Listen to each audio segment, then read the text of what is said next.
me estoy esforzando, te estoy dando lo mejor que puedo. ¿Me puedes dar una bendición? Esto está siendo difícil para mí.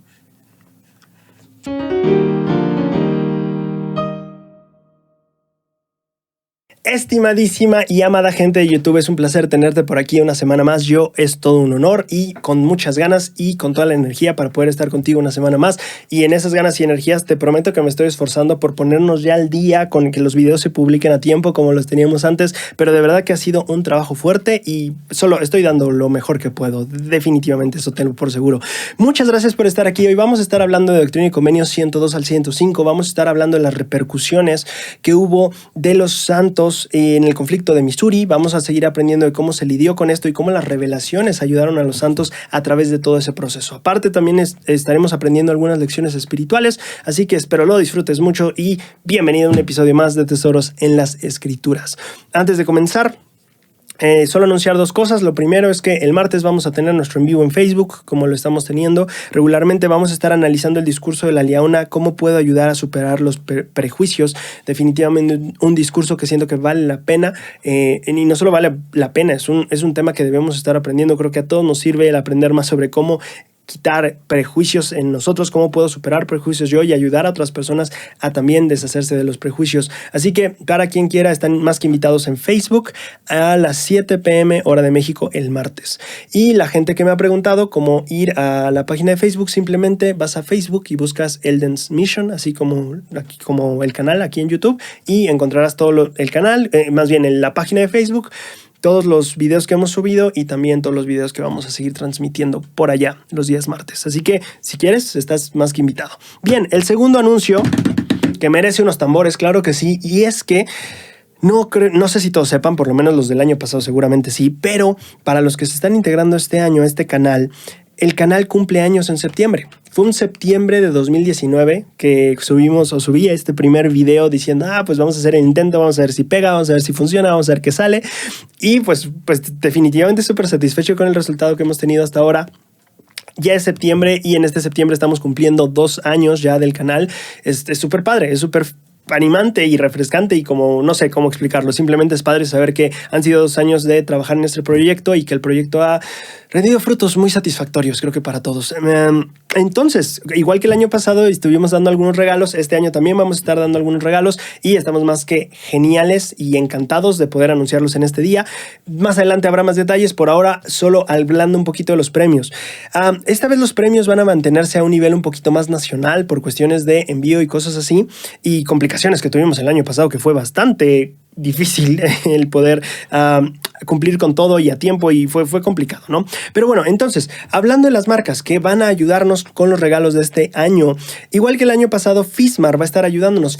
Fismar, si lo conoces, es una marca sud mexicana de vestidos, no solo a la moda, no solo bonitos, no solo modestos, son geniales, simplemente son brutales. Y la persona que tenga la oportunidad de ganar en esta categoría va a poderse llevar un vestido de Fismar de temporada hasta su casa. Esto es en cuestión local México también. Fismar es una marca mexicana y el envío será solo a México.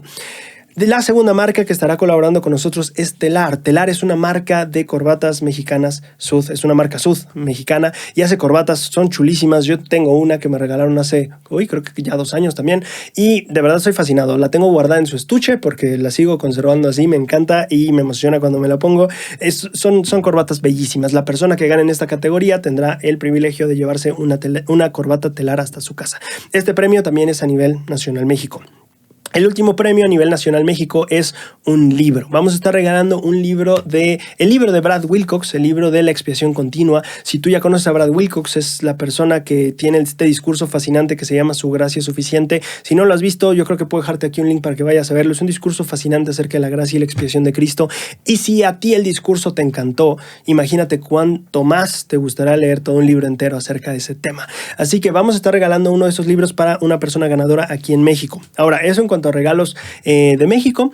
Vamos a ver, si tú no eres de México, pero tienes una persona que puede recibir el regalo en México, adelante, puedes concursar y ya después te arreglas con esa persona. El rollo aquí es que solo los envíos se pueden hacer en México. Esa es la cuestión, la limitante logística que ahorita tenemos. Pero pues así es. Si tienes a alguien que lo puede recibir en México, adelante, participa. Ahora, en cuestión de Perú, que es el segundo país donde logramos ahora tener una colaboración. Vamos a estar teniendo un patrocinador. El patrocinador es Lucchimi Sud, es una marca de accesorios, es de Perú y también es Sud, y los accesorios son para cosas de la iglesia. Vamos, estamos hablando de fundas para las escrituras, estamos hablando de corbatas, estamos hablando de cosas muy padres que tienen una creatividad muy interesante la gente de Lucchimi Sud, y este año han querido colaborar con nosotros para regalar algo a alguien de Perú. Entonces, estos concursos están abiertos para gente que pueda recibir regalos en México y en este caso de Lucchimi, pues en Perú. Espero lo disfruten mucho. Estamos trabajando para poder tener una amplitud más internacional y poder llevar más de el festejo del cumpleaños a todos.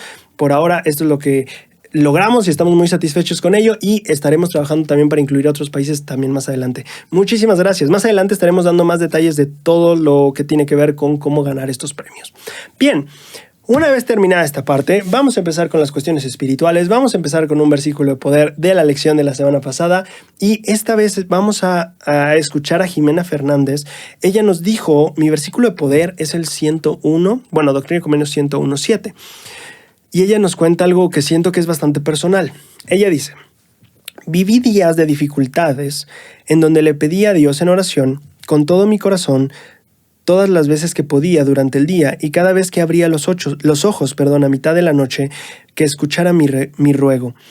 Fueron semanas de mucha angustia. Al final no recibí respuesta en mi oración y ni mi pregunta. ¿Por qué? Yo voy todos los domingos a la iglesia, pago mi diezmo, ayudo a todos los que puedo, oro, leo las escrituras. ¿Qué me faltó hacer para que mi oración fuese respondida? ¿Qué era lo que debía aprender? Al final aprendí, entre las cosas que menciona, que Dios sí escucha nuestras oraciones, pero no significa que las responderá como nosotros queremos. Sí, lo más importante que aprendí fue dejar en sus manos nuestras dificultades, porque Él siempre tomará una mejor opción como respuesta. Este versículo de poder me gustó, y me gustan estas dos reflexiones finales que Jimena nos da aquí.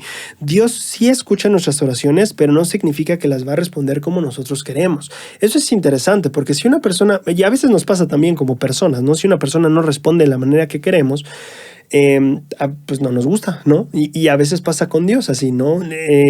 No responde de la manera que queremos, y entonces tal vez nos podemos sentir ignorados o no escuchados. Pero me gusta este principio que nos enseña Jimena aquí.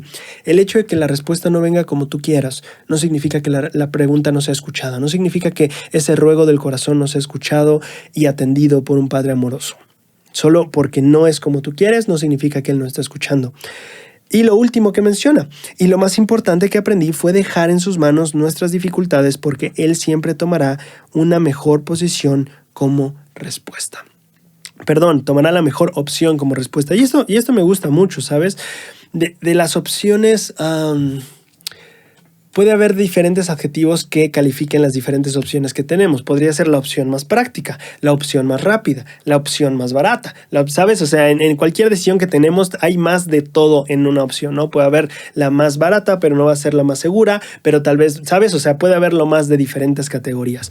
Y me gusta aquí porque, hablando de que a veces no tenemos la respuesta como nosotros queremos, ella acaba su oración diciendo, va a tomar la mejor opción, ¿no? Y entonces eso es interesante porque, claro, podríamos en nuestra categoría tener la opción más práctica, también podríamos tener la opción que más nos guste, pero también cabe la pena preguntar, oye, ¿cuál es la mejor opción? Y entonces eso es lo que Jimena nos deja aquí. El Padre va a tomar siempre la mejor opción para nosotros, y me gusta muchísimo ese mensaje. Muchas gracias, Jime, por compartirnos esto. Muy bien, pasando ahora sí a la lección. Vamos a hablar de Doctrina y Convenios 112 y vamos a ir hablando sobre ella. La sección 112 no es una revelación, es una minuta de una reunión del Sumo Consejo, y de hecho la primera vez que se organiza formalmente un Sumo Consejo. Hasta ahorita habían sido consejos de sumos sacerdotes, pero nunca se había organizado un Sumo Consejo. Entonces aquí vamos a tener la organización del primer Sumo Consejo en la iglesia, y vamos a tener el acta. Esto no es una revelación, de hecho si tú lees el encabezado, que es importante, tomes el tiempo siempre de leer los encabezados, regularmente dice revelación recibida, revelación dada, revelación esto, revelación aquello, y aquí no dice revelación, dice acta de la organización del primer Sumo Consejo. Sí, entonces, en Doctrina y Convenios no todas son revelaciones, ¿no? O sea, es un libro, sí, en su mayoría son revelaciones, esta no. Y hay otras que vamos a encontrar que no son revelaciones. En este caso es una minuta, en otros casos van a ser declaraciones de fe o declaraciones de creencia o posturas de la iglesia, etc. Pero aquí estamos viendo una minuta, un acta de lo que pasó en una reunión. Y en esta acta podemos aprender bastante de los consejos del sumo consejo, ¿no? En la iglesia. Por ejemplo, en el versículo 2, nos empieza a hablar un poquito acerca del objetivo de este consejo y habla de que es allanar dificultades serias que pudieran surgir en la iglesia, las cuales ni la iglesia ni el consejo del obispo pudiesen arreglar a satisfacción de las partes. No estamos hablando de conflictos que la iglesia, es decir, la gente de la iglesia, no pueda solucionar entre ellos, que también haya conflictos que tal vez el obispado también no logre solucionar. Bueno, pues vamos a ir un escaloncito arriba y va a estar este consejo, que va a ser el sumo consejo, atendiendo todas esas cosas. Después, en el versículo 3, tenemos también una clave, rumbo al final del versículo. Dice que habla de las 12 personas que fueron llamadas para este consejo y habla de que este consejo iba a constituir un consejo residente en la iglesia. Esto es importante porque a la hora de que establezcamos el quórum de los 12 va a ser diferente. Va a haber un sumo consejo y va a haber un consejo de los 12. Ambos consejos están integrados por 12 personas. ¿Cuál es la función de cada uno? Conforme vamos a ir viendo más adelante. Bueno, los 12 apóstoles son un consejo viajante también. Son un consejo que está justamente, apóstol es el que es enviado. Es un consejo o es un grupo de 12 personas que son llamadas, que su llamamiento es ser enviados, a predicar, a traer gente a Cristo, etc. El sumo consejo, en cambio, si estamos leyendo aquí esta minuta, tenía el fin de allanar dificultades serias que pudieran surgir en la iglesia. Ese es como el versículo 2 define esto. Entonces, iban a ser un consejo, no un consejo precisamente que fuera enviado, sino más bien un consejo residente, dice el versículo 3, ¿vale? En el versículo 12 vemos un poquito de empezamos a ver cómo iba a operar este consejo, ¿no? Hablan de qué va a pasar en un asunto cuando haya dos personas en disputa de algo, cómo se tiene que tomar los consejeros, porque obviamente es un sumo consejo, entonces a cada persona de ese sumo consejo le llamas consejero, ¿no? Porque es un sumo consejo, entonces cada miembro del consejo es un consejero, y entonces iban a tomar posiciones, ¿no? Un consejero tenía que estar del lado de una persona, el otro consejero del lado de la otra persona, para que justamente hubiera este equilibrio a la hora de resolver los conflictos dentro de la iglesia, ¿no? Dificultades, o como dice, sí, allanar dificultades. Entonces, habla un poquito acerca de eso, si es un conflicto sencillo, 2 personas son suficientes, un consejero del lado del hermano tal y el otro consejero del lado del hermano tal. Si es un poquito más difícil, vamos a poner 4 consejeros, 2 del lado de este y 2 del lado de este, y si hay más, y sabes, y así se va como aumentando la dificultad dependiendo de la complejidad del problema, ¿no? Algo que quiero aquí aclarar, por ejemplo, en el versículo 12 dice: al ser organizado formalmente el sumo consejo de la Iglesia de Cristo, conforme al modelo anterior, será el deber de los 12 consejeros echar suertes por números para ver cuál de los 12 hablará primero, comenzando por el número 1 y así sucesivamente hasta el 12. Sí, podemos hablar de esto como una tradición. ¿Qué es esto de echar suertes? Si tú vas, no me acuerdo si fue en seminario, supongo si fue cuando estaba en seminario, yo en los manuales de seminario. Si tú vas a las costumbres antiguas de Israel, encuentras esta costumbre de echar suertes. Y lo que pasaba, por ejemplo, en los discípulos de Cristo, en los apóstoles de Cristo, cuando se quedan, también se leen escrituras de echaron suertes y la suerte cayó sobre tal, ¿no? Era la creencia de ese tiempo que el echar suertes era dejarlo en las manos de Dios, ¿no? Tal vez si nosotros tiramos los dados y cae un 6, pues para nosotros es plenamente la voluntad de Dios que cayera un 6. Eso es lo que Dios quería que cayera. O sea, no es lo que yo puse en el dado, es lo que cayó, es la suerte. Y eso solo Dios lo decide, o sea, es la voluntad de Dios eso, ¿no? Y entonces en el tiempo del Antiguo Testamento y del Nuevo Testamento encuentras este tipo de frases de echar suertes que tienen que ver literalmente con ver la suerte, pero en un contexto en el que la suerte se interpreta como la voluntad de Dios, ¿no? De lo que Dios quiere, ¿no? Pues si Dios no hubiera querido que cayera un 6, pues no hubiera caído un 6. ¿Tiene sentido? Bien, y entonces Lo tienes también, por ejemplo, en el libro de Mormón. Si tú recuerdas cuando Nefi y Lamán, Lemuel y todos fueron por las planchas, ya cuando estaban por ir a ver a Labán por primera vez, la escritura dice, y echamos suertes para ver quién iría primero a la casa de Labán, y la suerte cayó sobre Lamán. Y entonces Lamán fue a ver a Labán, ¿no? Y entonces eso era una costumbre que podemos ver en, pues sí, en el Israel antiguo. Entonces aquí parte de la proposición tiene que ver con esto mismo, para ver cómo... tal vez haciendo alusión a esta práctica antigua de Israel de echar suertes, literalmente, para manifestar la voluntad de Dios, para ver en qué orden iba a hablar la gente, ¿no? En cuanto a todo esto, también me gusta mucho lo que explica toda la revelación. Perdón, yo soy el que dije que no era revelación y miren, el primero que caí en lo que dijo que no hiciera, pero bueno, así es la vida de un ser humano, ¿cierto? En fin, en el versículo 16, por ejemplo, habla de qué pasa cuando se decide algo o el presidente da el fallo, es decir, el que está presidiendo el consejo dice, pues este hermano se encontró inocente, o este hermano lo encontramos, pues sí, culpable de los crímenes o los conflictos que se le están acusando, ¿no? Dice que también puede haber algún momento en el que algunos consejeros, después de oír imparcialmente, en el versículo 20, dice, la evidencia y los alegatos, los consejeros restantes que no hayan hablado o cualquiera de ellos descubren un error en el fallo o la decisión del presidente, pueden manifestarlo y se oirá de nuevo la causa. Entonces aquí básicamente está poniendo, no quiero decir como las bases de un sistema legal, pero sí de un sistema de... lo que ahora ha evolucionado en lo que... Bueno, es que ya le cambiaron el nombre, ya no se llama consejo disciplinario. Pero bueno, la mayoría lo hemos conocido así. Y viene todo este rollo, ¿no? Cómo debe de procesarse este momento en el que alguien es acusado de una transgresión grave o surge una dificultad así de densa, ¿no? Entonces me gusta, tiene como las instrucciones. Creo que también puede ser un buen modelo de cuando nos toque hacer un tipo de... No quiero decir de juzgar, pero sí de tal vez una actividad de determinar algo u otra cosa, incluso en nuestra propia vida podríamos aprender mucho de esto, ¿no? De cómo debería juzgarse, porque en final de cuentas juzgar no es criticar, ¿no? Juzgar no siempre tiene que ver con andar criticando a la gente, ¿no? Hay un aspecto de juzgar que sí es criticar a la gente, hay otro aspecto de juzgar que es necesario. Por ejemplo, tú qué juzgas prudente de hacer el domingo, ¿no? Eso es justamente tienes que ejercer un juicio de qué está bien, qué está mal, qué decisión voy a hacer. Por ejemplo, al elegir una carrera, al elegir un trabajo, tienes que juzgar la situación y juzgar las opciones y emitir un juicio, una decisión también. Entonces creo que varios de estos principios pueden ayudarnos a nosotros a la hora de tomar decisiones, a la hora de tener que juzgar situaciones, tener que sopesar opciones, y justamente como nos venía diciendo un poquito Jimena acerca de las opciones, justamente estar abiertos a este tipo de procedimientos, y esto creo que puede darnos muchos principios para tomar incluso decisiones propias en nuestra propia vida. Algo interesante que llamó muchísimo mi atención cuando yo estaba leyendo la Revelación, llegué al versículo 30 y 32 y dije, espérate, pero ¿por qué aquí está hablando de los apóstoles? Este tema es un poquito anacrónico en el sentido de que está muy raro que esto esté aquí, porque todavía no había claridad en cuanto a qué eran los apóstoles, no había la necesidad de distinguir entre el sumo consejo y los apóstoles. Se me hizo súper raro que entrara así como de la nada. Y bueno, cuando después me fijé con claridad en el encabezado, que justamente les digo que es bueno leer, el mismo encabezado dice, los versículos 30 y 32, que era yo el que decía, oye, suena que esto no iba aquí en la Revelación. Dice, los versículos 30 al 32 que tienen que ver con el consejo de los 12 apóstoles fueron añadidos en 1835 bajo la dirección de José Smith cuando se preparó la sección para publicarla en Doctrina y Convenios en su segunda edición. Bueno, no, ya era la primera edición, pero no en el libro de mandamientos, por lo menos. Entonces sí, ya cuando avanzó un poquito más el tiempo y ya estábamos en 1835, que es el año donde se ya edificó o se puso ya el quórum de los 12, ¿no? Ahorita estamos todavía un año antes, por lo menos.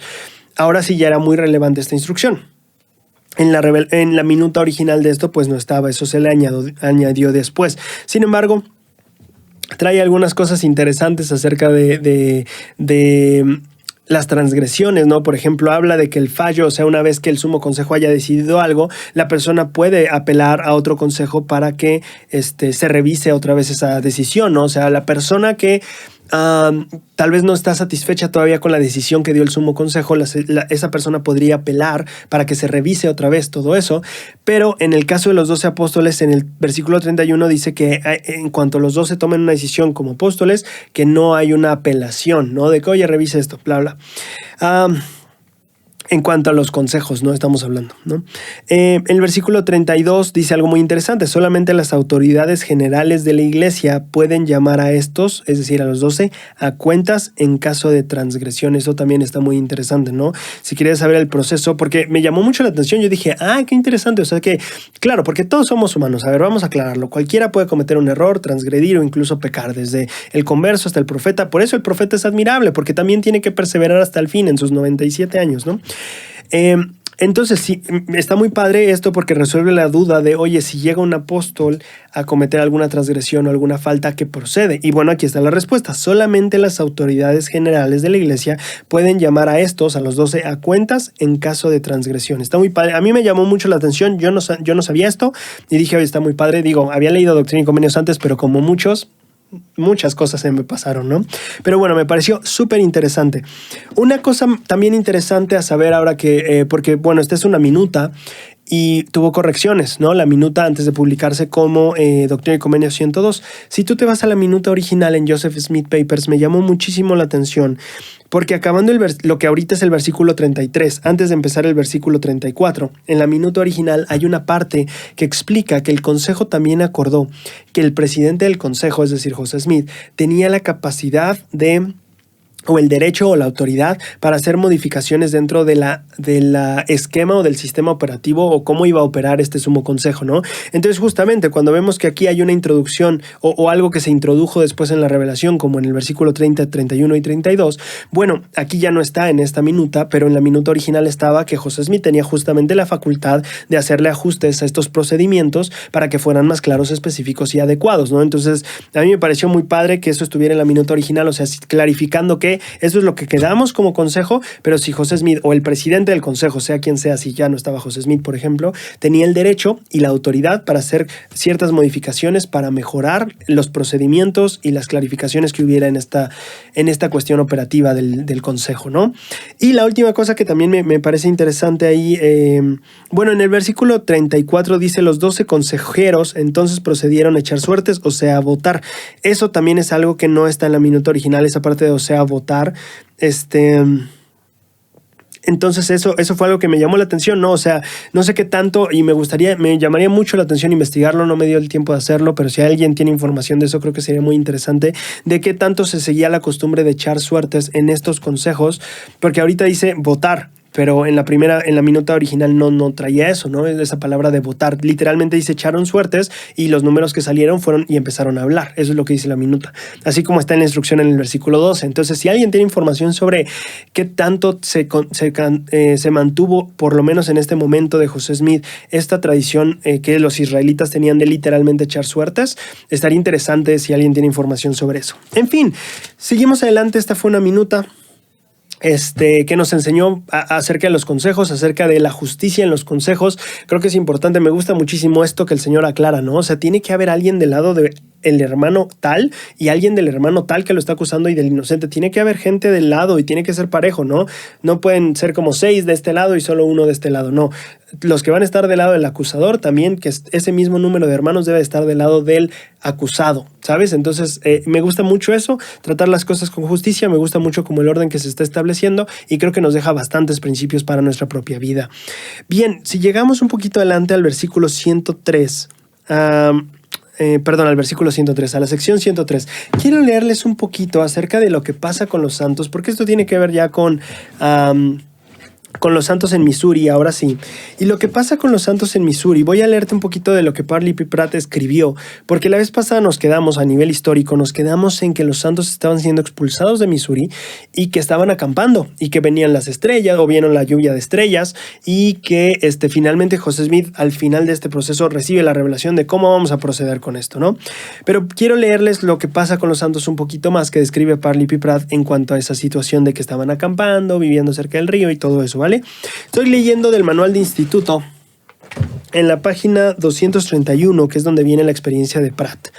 Aquí dice: después de escapar hacia el condado de Clay, habiendo quedado reducidos a la máxima pobreza, me gané la vida como jornalero, constructor y leñador hasta el invierno de 1834, es decir, acuérdense que esto fue en noviembre, entonces ellos ya estaban expulsados en noviembre, entonces sigue noviembre, pasa diciembre y ya entramos en 1834, 34 y es un nuevo año y Parley P. Pratt dice, todo ese tiempo me la pasé trabajando esto para poder sobrevivir. En ese año, cuando se efectuó una conferencia general en mi casa y se decidió que 2 de los élderes fuesen enviados a Ohio a fin de conferenciar o tener un concilio con el presidente José Smith y la iglesia en Kirtland para tomar alguna medida para el socorro y restauración de la gente a la que así habían despojado y echado de sus casas. Entonces aquí viene el punto en el que ya se hace una reunión, ya nos más o menos establecimos, ya tenemos trabajo, ya más o menos estamos sobreviviendo. Ahora pues alguien que se aviente el viaje para ir a ver a José. Durante la conferencia se hizo la siguiente pregunta: ¿quién se ofrece para efectuar un viaje tan largo? Es decir, voluntarios, ¿no? La pobreza de todos, dice Parley P. Pratt, la inclemencia del tiempo, porque era invierno. Acuérdate que, o sea, no era de que tomabas el tren o tomabas un avión, no, era irse o caminando o irse a caballo o a ver cómo, pero pues te estás a la intemperie, ¿no? La pobreza de todos, la inclemencia del tiempo en aquella época del año, todo ello se juntó para hacer vacilar a los presentes. Al final, Lyman White y yo nos ofrecimos, lo cual fue aprobado inmediatamente. En aquel momento me encontraba en toda carencia de ropa adecuada para el viaje y no tenía caballo, montadura, arreos, ni dinero, ni provisiones para llevar conmigo, ni esto último para dejarle a mi esposa, que estaba enferma y sin poder hacer algo por sí misma la mayor parte del tiempo. Entonces Parley P. Pratt dice, no tenía dinero ni provisiones para el viaje, pero no solo no tenía para el viaje, no tenía para dejarle a mi esposa comida y dinero. Y estaba enferma y pocas cosas podía hacer sola. En estas circunstancias no sabía qué hacer, casi todos habíamos sido despojados de nuestros bienes y éramos pobres. Como teníamos que emprender la marcha sin demora, casi me hacía temblar la idea de la empresa misma. Todo parecía indicar que era imposible de realizar, pero al que cree, todo le es posible, escribió Pratt. Pronto estuvimos listos y el 1 de febrero montamos nuestros caballos e iniciamos el viaje con buena disposición para recorrer la distancia de 1.600 a 2.400 kilómetros a través del territorio inhabitado y silvestre. No teníamos ni un solo céntimo en el bolsillo al iniciar el viaje. Entonces, dicen, bueno, pues estamos listos, no tenemos dinero, pero pues vamos a darle con el viaje. Lo hacen el 1 de febrero, fíjate, ya pasó cuánto tiempo. La expulsión de los santos fue en noviembre, viene diciembre, viene enero y hasta que llega febrero. Pasaron 3 meses, los santos estando en estas condiciones, tratando de sobrevivir literalmente porque estaban buscando trabajo, tratando de alimentar a sus familias, no tenían nada. Y entonces finalmente ya después de esos 3 meses es que envían gente para ver a José Smith y ver qué es lo que va a proceder.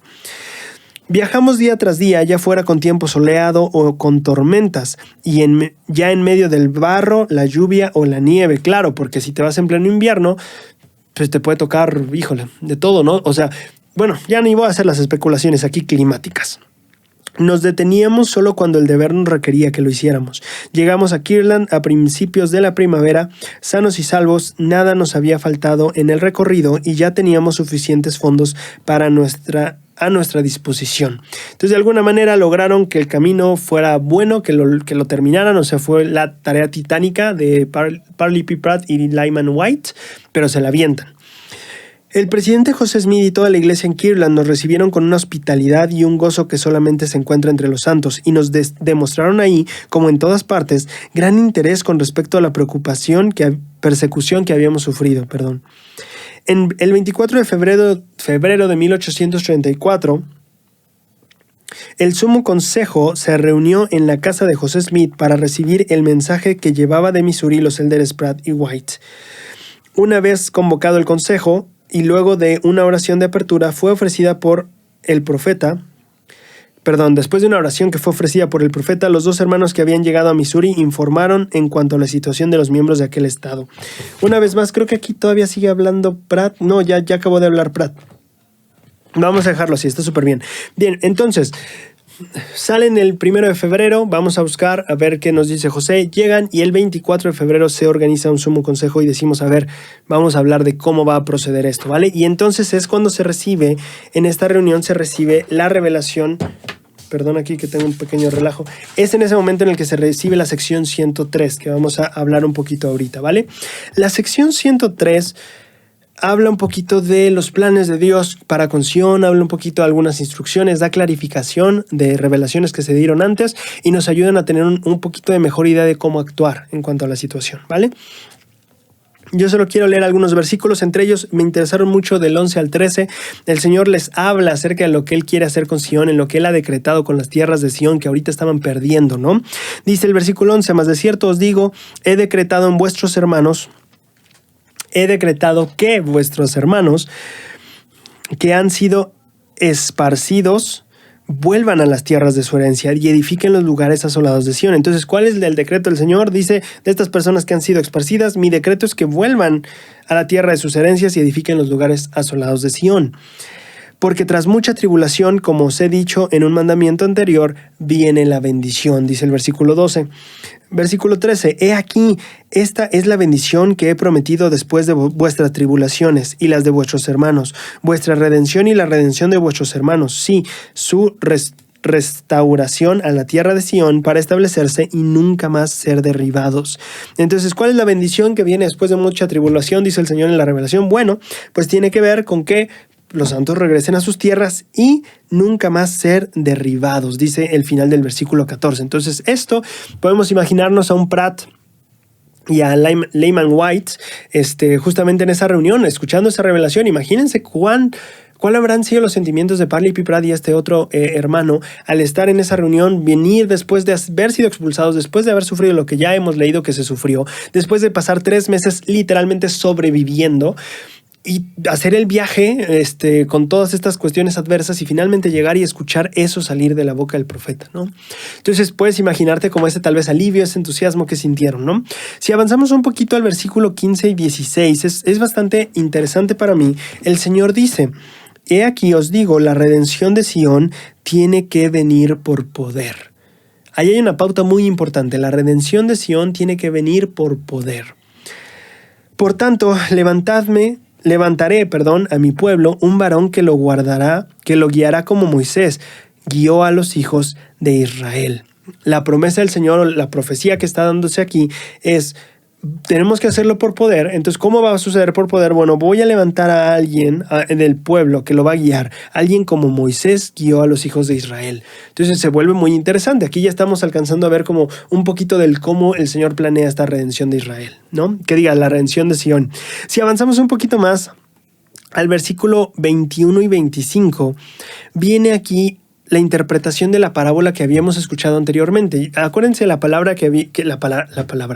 parábola de Doctrina y Convenios 101, donde el Señor había dicho cómo va a ser la redención de Sion. Mira, pues aquí hay unas personas que fueron sacadas de sus tierras y yo le dije a mi siervo, ve tú y destruye sus torres, destruye sus murallas, esparce a sus guardias, vengadme y pues ya recuperar la tierra que yo compré con dinero, ¿no? Entonces aquí el Señor nos va a aclarar un poquito de cuáles son las representaciones de esta parábola. Dice el Señor en Doctrina y Convenios 103, versículo 21. De cierto, os digo que mi siervo José Smith, hijo, es el hombre a quien comparé con el siervo al cual el Señor de la viña habló en la parábola que os he referido. Entonces ahí está. ¿Quién es este siervo a quien el Señor le dice, hey, ve y destruye esto y esto y esto y véngame y recupera las tierras y todo eso? Esa persona a quien me estoy refiriendo en la parábola, ese es José Smith. Eso es lo que nos aclara el Señor. Versículo 22. Por consiguiente, diga a mi siervo José Smith, hijo, a la fuerza de mi casa, mis jóvenes y a los de edad madura, congregaos en la tierra de Sion, en la tierra que he comprado con dinero que se me ha consagrado. Versículo 23. Y envíen todas las iglesias hombres sabios con sus fondos y compren terrenos como se lo he mandado. Versículo 24. Y si mis enemigos os acometen para echarnos de mi buena tierra que yo he consagrado para la tierra de Sion, sí, de vuestras propias tierras, después de estos testimonios que me hayáis traído contra ellos, vosotros los maldeciréis. Y a quien maldijeres, yo maldeciré, y vosotros me vengaréis de mis enemigos. Entonces aquí se vuelve interesante, porque si ya había una parábola que decía tienes que ir y recuperar las tierras de Sión y derribar sus torres y esto y esparcir a sus guardias. Y ahora nos dice, esa persona de la parábola es José Smith, por tanto ve y dile a la gente, hey, prepárense, pues jalo, ya vamos. Sin embargo, aquí empieza a ser un poquito... que creo que hay algo que debemos analizar con cuidado aquí. El Señor dice que el siervo del que habló es José Smith. Sin embargo, fíjate esto, cuando Él le dice, dile a la gente, dile a mi fuerza, a la fuerza de mi casa, ¿qué es lo que José Smith tiene que decirle de acuerdo a esta parábola y la instrucción del Señor? ¿Qué es lo que le tiene que decir a la gente? Dice, congregaos en la tierra de Sión y en la tierra que he comprado con dinero que me ha sido consagrado. Ok, congreguémonos en Sión, que eso es algo que ya viene diciendo desde hace tiempo José Smith, ¿no? Versículo 23. Y envíen todas las iglesias hombres sabios con sus fondos. Fíjate qué interesante. Envíen las iglesias hombres sabios con sus fondos. No con armas, no con fuerza, con fondos. Personas sabias con fondos. ¿Y qué hagan? Y que compren terrenos como se le ha mandado. Entonces, qué interesante, porque la instrucción sí, reúne a tu fuerza y diles, vamos a Sión. Pero dice, vamos con hombres sabios a comprar tierras, no dice a atacar, a luchar una guerra. Fíjate qué interesante eso. El versículo 25 acaba siendo un poquito tal vez también interesante y hasta puede ser confuso, ¿no? Porque dice, y a quien maldijeres yo maldeciré y vosotros me vengaréis de mis enemigos. Entonces, por una parte, la instrucción tenía que ver con vamos a comprar tierras, ¿no? La instrucción no fue vamos a armar una guerra, fue vamos a comprar tierras, pero por otro lado también fue en el versículo 24, si mis enemigos se acometen para echaros de mis buenas tierras, o los maldeciréis, dice, y el versículo 25, y a quien tú maldigas yo maldeciré, y entonces tú me vas a vengar de mis enemigos. Entonces, en cierta parte, sí abre un poquito el espacio de decir, ok, entonces sí nos vengamos. Y dices, pues no necesariamente. Aquí dice que si te acometen de la tierra y todavía quieren echarte y todo eso, que sí. Pero por otro lado, la instrucción fue junta la fuerza de Sión y ve a comprar tierras. Me explico, es interesante porque aquí en cierto sentido muchos historiadores van a apuntar a que esta fue la revelación que autorizó la ejecución de lo que iba a ser, que se ejerciera todo lo que se había descrito en la parábola anterior, que era vamos y destruye sus torres y sus ¿cómo se llama? Y sus murallas y esparce a sus guardias. Pero aquí el Señor no dio esa instrucción, dice, junta a la gente y vayan a comprar terrenos. Es como, ok, bueno, no es precisamente la instrucción de la parábola, ¿no? Entonces es interesante porque creo que puede haber esta como dualidad de opinión en cuanto a lo que la revelación quiere decir y lo que está expresando, porque es a partir de aquí cuando la gente dice, vamos a Sión. Vamos a juntar la gente y vamos a empezar lo que finalmente se conoció como el campo de Sión. Entonces es interesante porque la revelación misma no da pie a decir, oye, ve y pelea, oye, ve y haz la guerra. No, dice ve y compra tierra y si la gente te quiere sacar otra vez, ahí sí, maldícelos, yo los maldeciré y ahora sí tú me vengas de mis enemigos. Fíjate, no era vamos a atacar inmediatamente, era ve a comprar tierras. Esa era la instrucción en la revelación. ¿Tiene sentido? Bueno, a partir de aquí... habla un poquito acerca de que las misiones de cada quien, porque aquí se dividen en pares de hermanos y quienes van a ir a reclutar gente a Sion, ¿no? Entonces, por ejemplo, Sidney Rigdon tiene cierto llamamiento, Parley P. Pratt con Lemon White también habla un poquito de la voluntad de ellos y los divide en pares. En el versículo 37 es cuando ya los divide en pares, perdóname. Les da instrucciones, tenemos que conseguir por lo menos unas 500 personas, si no, bueno, 400, si no 300, si no, bueno, con 200, pero mínimo 100, ¿no? Parece, bueno, no voy a decir que parece, perdón.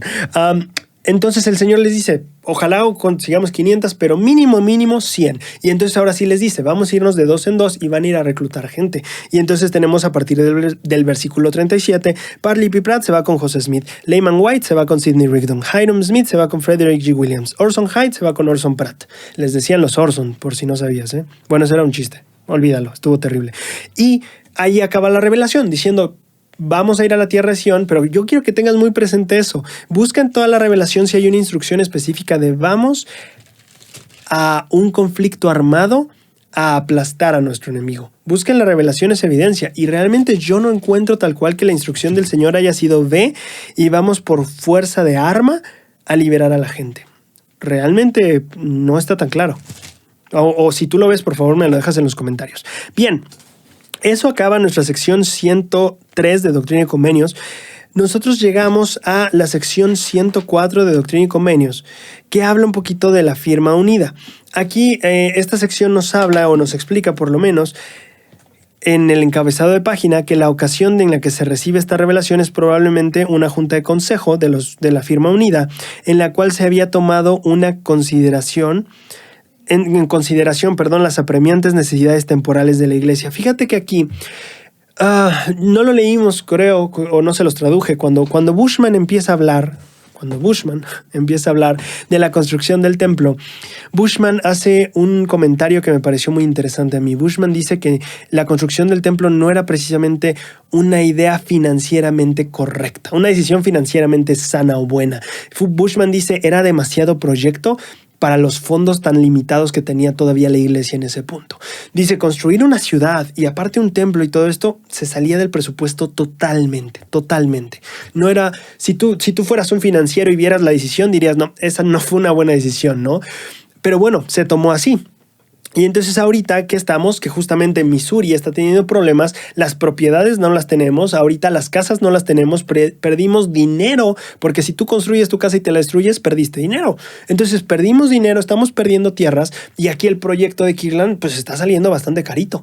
Y entonces en esa circunstancia tienes que pensar cuando leemos que este consejo estaba tomando en consideración las apremiantes necesidades temporales de la iglesia. La iglesia estaba quedándose sin dinero. ¿Tiene sentido? En una reunión previa a dicha fecha, el 10 de abril, se había determinado que se disolviera la organización. En esta revelación, Doctrina y Convenios 104, se indica que en lugar de disolver la organización, la firma debería reorganizarse. Sus propiedades deberían de dividirse entre los miembros de la firma como sus mayordomías. Entonces, va a ser muy interesante aquí la jugada financiera de cómo vamos a lograr sobrevivir como iglesia financieramente un ratito más. Aquí solo quiero que consideres lo que dice al final. Este encabezado dice, bajo la dirección de José Smith, la frase firma unida se reemplazó más tarde por orden unida en la revelación. Entonces, cuando tú leas en la revelación orden unida, ten en la cabeza que estamos hablando de la firma unida. Acuérdate, la orden unida se refiere a todas las personas que viven la ley de consagración, ¿no? Y mayordomía. La firma unida se refiere a los hermanos que estaban encargados de gestionar toda la parte de publicaciones y cosas literarias de la iglesia, ¿vale? Esa era la firma unida. Entonces, ¿qué es lo que va a pasar? Vamos a ver algunas instrucciones. Es que hay un principio súper interesante al inicio de esta revelación. Si tú te vas al versículo 18, fíjate nada más lo impactante que es.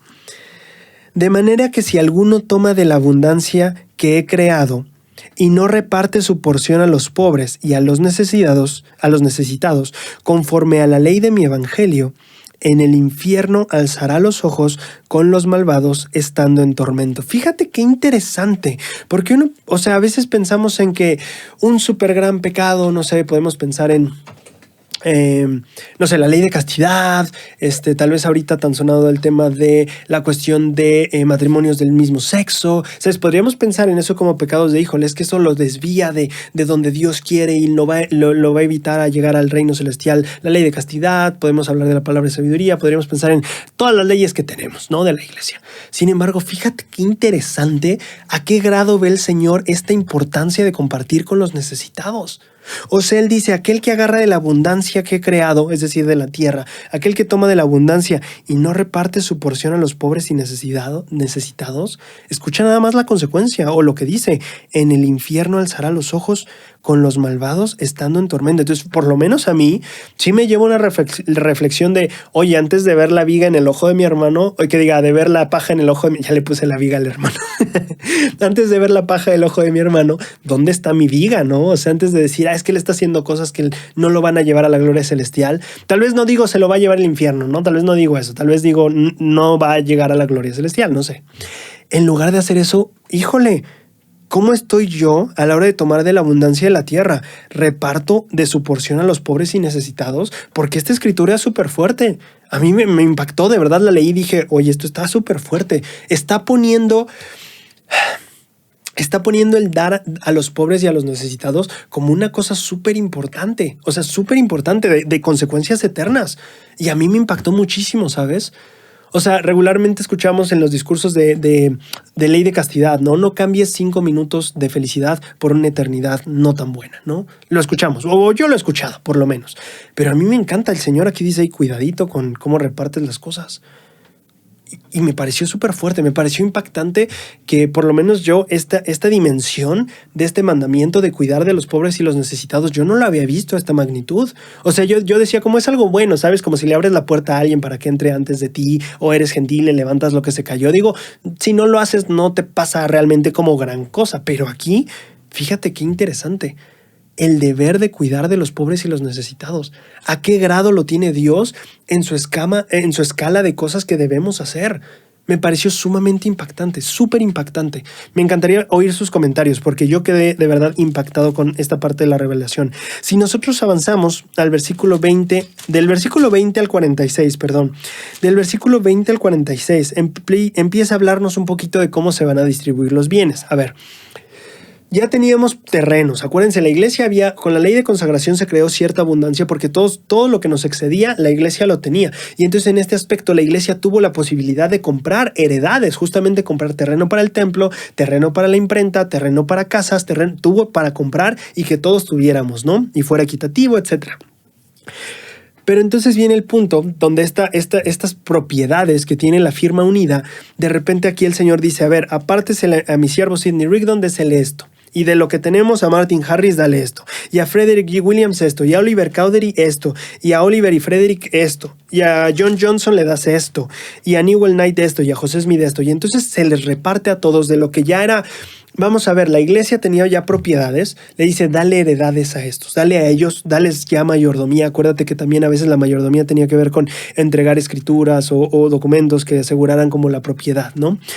Y entonces se las da. Le dice, vamos a repartir las propiedades. Eso pasa del versículo 20 al 46. Se reparten todo esto. Ahora, ahí se parte un poquito la revelación porque a partir del versículo 47 al 53 nos va a hablar un poquito de cómo la orden o el consejo. Sí, mira, ahora os doy un mandamiento tocante a Sión. No estaréis ligados por más tiempo a vuestros hermanos en Sión como orden unida, sino de este modo. Y acuérdate que orden unida se cambió y era firma unida. Entonces la firma unida ya no iba a estar relacionada, o sea, ya iban a cortar un poquito de lazos con las personas en Sión, ¿vale? La única manera en la que iban a estar conectados, por lo menos en el versículo 53 lo aclara, era mediante préstamos que el consejo en Kirtland determine conforme que pueda hacer, ¿no? Entonces ya iban a trabajar como cosas independientes. Ahorita estaban tratando de trabajar como una sola y el Señor dice, ya no más, vamos a trabajarlas como dos cosas separadas. Una cosa es Missouri, Sion, y otra cosa es Kirtland. Y entonces en Kirtland, estos terrenos que tenemos a nombre de la firma unida, vamos a empezar a repartirlos a estos líderes que son los miembros de la firma unida, ¿vale? Ahora, la primera vez que yo empecé a leer esto dije, caray, entonces pues no salieron perdiendo ellos, ¿verdad? Pero no era del todo así, era parte de la estrategia para financiar nuevamente la iglesia. Y lo vamos a ver justo ahora. En el versículo 60 al 70, perdón, del 60 al 77, todavía el Señor da más instrucciones financieras diciendo que se va a abrir una tesorería. Y de estas mayordomías que se estén dando, el dinero tiene que entrar a la tesorería, ¿vale? Entonces, se iban a crear tesorerías. Estamos viendo un cambio en el esquema financiero de la iglesia. Eso es lo que estamos viendo, ¿vale? Yo solo quiero que notes, y ya tal vez terminando esto, porque todas estas lecciones son de las tesorerías, quiero que paguemos las deudas. En el versículo 78 dice, además de cierto os digo, en cuanto a vuestras deudas, he aquí es mi voluntad que las paguéis todas. Entonces el Señor estaba en un modo, ¿saben qué? La decisión sabia financiera cuando estás también hasta el cuello es, ¿sabes qué? Mata las deudas, olvídate ya de pagar intereses, esas cosas, y volvamos a ponernos estables financieramente, ¿no? Entonces aquí vemos toda esa operación que el Señor está gestionando y diciéndole a los líderes, tenemos que liquidar deudas, tenemos que, ¿sabes? O sea, ya nos quitaron los terrenos allá. Si no acabamos de pagar deudas y de repente se vence, ¿sabes? Hipotecas y esas cosas, valió, ¿no? O sea, también podríamos perder otras cosas. Tenemos que salir de deudas. Bueno, dice el Señor en el versículo 83, os hago la promesa de que por esta vez seréis librados de vuestra servidumbre. Versículo 84, perdón. Si tenéis la oportunidad de conseguir préstamos en cantidades de cientos o miles hasta obtener lo suficiente para libraros de la servidumbre, es vuestro privilegio. Y el versículo 85 se me hace muy interesante. Hipotecad los bienes que he puesto en vuestras manos esta sola vez. Fíjate, ahí está la parte interesante. El Señor sí le da, José Smith, sabes que tú quédate con estos lotes y con estos terrenos y estas casas. Tú quédate con esto y esto y esto. Pero aquí viene la parte que el Señor justamente estaba haciendo eso, porque va a venir el rollo de hipotecamos, y para ahí las personas que no sepan, cuando hablamos de hipotecas, al menos aquí en México, pueden tener dos sentidos. Puede ser que tú hayas pedido un préstamo al banco para comprar una casa y tú le vayas pagando al banco poco a poco. Es decir, si la casa costaba 100,000, tú le pides al banco 100,000 y tú le vas pagando al banco. Le vas pagando. El banco puso el dinero, tú le vas pagando al banco. Pero ya puedes vivir en tu casa y es, pues, no totalmente tuya, porque si no pagas, al final el banco la puede reclamar y se la puede quedar. Esa es una forma de hipoteca. La otra forma de hipoteca es cuando tú tienes una casa que ya es tuya y le dices al banco, oye, ¿sabes qué? Quiero pedirte un préstamo, pero con garantía hipotecaria. ¿Eso qué quiere decir? Te va a pedir tanto dinero y en el caso de que yo no lo pague, tú tienes como seguro que te puedes quedar con mi casa. Esos préstamos son bastante buenos porque tiende a ser baja la tasa de interés, justamente porque el banco tiene una seguridad de que si no tiene el dinero se puede quedar con tu casa. O sea, no hay una inseguridad de impago, ¿sabes? Si tú me vienes a pedir, te pido prestado 1,000 pesos, ok, te los doy, ¿qué me garantiza que los voy a recuperar? Pero si estamos en un acuerdo de, ¿sabes qué? Si yo no te devuelvo estos 1,000, tú te quedas con este celular, bueno, ya hay una garantía, ya es más probable que yo no pierda mi dinero, porque si no me pagas, al final me quedo con algo de igual valor. Y entonces justamente viene esta parte. Estamos no muy bien financieramente en la iglesia, que viene esta parte. ¿Sabes qué? Hipoteca los bienes que he puesto en vuestras manos esta sola vez, firmando de común acuerdo o de otra manera como os parezca bien.